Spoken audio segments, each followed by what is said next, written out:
কাকরাইল থেকে এই মুহূর্তে আমাদের সাথে যুক্ত হচ্ছেন আমাদের সহকর্মী সুলতান মাহমুদ আরিফ। তার কাছ থেকে জানার চেষ্টা করব বর্তমানের আপডেট। আরিফ, সবশেষ খবর জানতে চাচ্ছি, এখন কি পরিস্থিতি?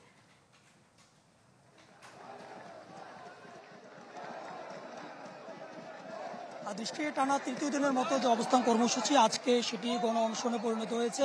আজকে জগন্নাথ বিশ্ববিদ্যালয়ের শিক্ষার্থীদের যে 3 দফা দাবি, 3 দফা দাবির সাথে তাদের যে সাবেক শিক্ষার্থীরা রয়েছেন তারাও কিন্তু একমত পোষণ করেছেন। ইতিমধ্যে জগন্নাথ বিশ্ববিদ্যালয়ের যে সমস্ত সাবেক শিক্ষার্থীরা রয়েছেন তারাও কিন্তু এখানে একত্রিত হয়েছেন এবং তারাও বলছেন যে যতক্ষণ পর্যন্ত না তাদের যে ক্যাম্পাসের তাদের ছোট বোন ছোট ভাই যারা রয়েছেন তাদের যে দাবি, এই দাবির সাথে সরকার ঐক্যমত পোষণ করে তাদের দাবি পূরণ না করবে ততক্ষণ পর্যন্ত সেই সাবেক শিক্ষার্থীরা কিন্তু এখানে একত্রিত হয়ে বা তাদের সাথে এখানে মাঠে থাকবেন, এমনটি তারা বলছেন।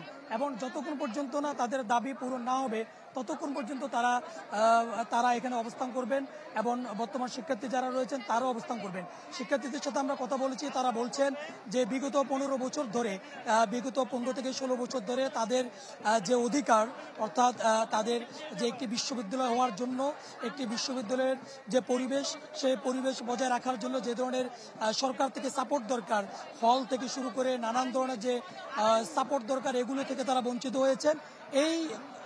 এইগুলো থেকে বিগত 15 বছর ধরে বঞ্চিত হওয়ার পর 5 আগস্টের পরে পরিবর্তিত যে বাংলাদেশ, এই পরিবর্তিত বাংলাদেশে এখন পর্যন্ত তাদের ভাগ্যে কোনো রকম পরিবর্তন হয়নি, এমনটি তারা বলছেন। অতএব এই অবস্থান কর্মসূচি থেকে তারা তাদের ভাগ্যের পরিবর্তন করে ক্যাম্পাসে ফিরবেন, এমনটি তারা বলছেন। এবং সেই দাবি পূরণে যতক্ষণ পর্যন্ত তাদেরকে রাজপথে থাকা লাগে ততক্ষণ পর্যন্ত তারা থাকবেন। এবং পাশাপাশি জগন্নাথ বিশ্ববিদ্যালয়ের শিক্ষকরাও কিন্তু আজকের এই গণ অনশন এবং অবস্থান কর্মসূচিতে অংশগ্রহণ করেছেন। তারা শুরু থেকেই তাদের সাথে কিন্তু অবস্থান নিয়েছেন। শিক্ষকরাও বলছেন যে তাদের শিক্ষার্থীদের এই দাবি যতক্ষণ না বাস্তবায়ন না হবে, যতক্ষণ পূরণ না হবে ততক্ষণ তারা তাদের সাথে কিন্তু এই রাজপথেই তারা অবস্থান করবেন।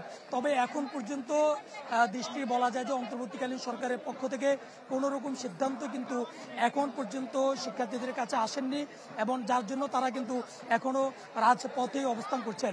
আপনি জানেন যে এর আগে অন্তর্বর্তীকালীন সরকারের পক্ষ থেকে তথ্য উপদেষ্টা মাহফুজ আলম তাদের সাথে কথা বলার জন্য এসেছেন। সেখানে কিন্তু একটি অনাকাঙ্ক্ষিত ঘটনা ঘটেছে, তার দিকে বোতল নিক্ষেপ করা হয়েছে, যেটির জন্য কিন্তু জগন্নাথ বিশ্ববিদ্যালয়ের শিক্ষকরা দুঃখ প্রকাশ করেছেন এবং শিক্ষার্থী যারা রয়েছেন তারাও দুঃখ প্রকাশ করেছেন। এবং এই বোতল নিক্ষেপের ঘটনার সাথে জড়িত একজন শিক্ষার্থীকে ইতিমধ্যে আমরা যতটুকু খবর পেয়েছি যে ডিএমপি থেকে তাকে জিজ্ঞাসাবাদের জন্য নেওয়া হয়েছে এবং বলা হয়েছে জিজ্ঞাসাবাদ করার পরে তাকে পরিবারের কাছে ছেড়ে দেওয়া হবে। এবং এটি নিয়েও কিন্তু শিক্ষার্থীদের মধ্য থেকে একটি দাবি উঠেছে। তারা বলছেন যে কোনো ক্রমেই যেন ওই শিক্ষার্থীকে গ্রেপ্তার করা না হয়, এই দাবিটি তারা তুলছেন। তারা বলছেন যে ওই শিক্ষার্থীকে গ্রেপ্তার করতে হলে ওই দিন যে পুলিশের যে আক্রমণ এবং ওই আক্রমণের সাথে যারা জড়িত তাদেরকেও কিন্তু আইনের আওতায় আনতে হবে। এই দাবি কিন্তু জগন্নাথ বিশ্ববিদ্যালয়ের শিক্ষার্থী যারা রয়েছেন তাদের থেকে তারা কিন্তু এই দাবিটি তুলেছেন। এই দাবিটি কিন্তু আজকে এখান থেকে তোলা হয়েছে। পাশাপাশি তারা বলছেন যে এই তিন দফা দাবির সাথে যতক্ষণ পর্যন্ত না উপদেষ্টার পক্ষ থেকে, অর্থাৎ অন্তর্বর্তীকালীন সরকারের পক্ষ থেকে কোনো রকম লিখিত সিদ্ধান্ত কিংবা প্রজ্ঞাপন আকারে কোনো রকম সিদ্ধান্ত না আসবে ততক্ষণ পর্যন্ত তারা রাজপথে থাকবেন। তারা বলছেন যে এর আগে বহুবার তাদেরকে তাদের যে দাবিগুলো, এই দাবিগুলো বাস্তবায়নের আশ্বাস দেওয়া হয়েছে, কিন্তু এটি বাস্তবায়ন আদৌ হয়নি। এবার বাস্তবায়নের পরিপূর্ণ লিখিত এবং প্রজ্ঞাপন সহ তারা এই রাজপথ ছাড়বেন। যতক্ষণ না এই ধরনের একেবারে চূড়ান্ত সমাধান না হবে ততক্ষণ তারা রাজপথেই অবস্থান করবেন। আরিফ, ধন্যবাদ আপনাকে আমাদের সাথে যুক্ত হওয়ার জন্য। পরবর্তী আপডেটের জন্য ফিরবো আবার আপনার কাছে। নগদ পেমেন্টে 500 টাকা পর্যন্ত ক্যাশব্যাক আর লেনদেনে প্রতিদিন ডিপ ফ্রিজ এবং ঘন্টায় ঘন্টায় এসি টিভি সহ দারুণ সব গিফট।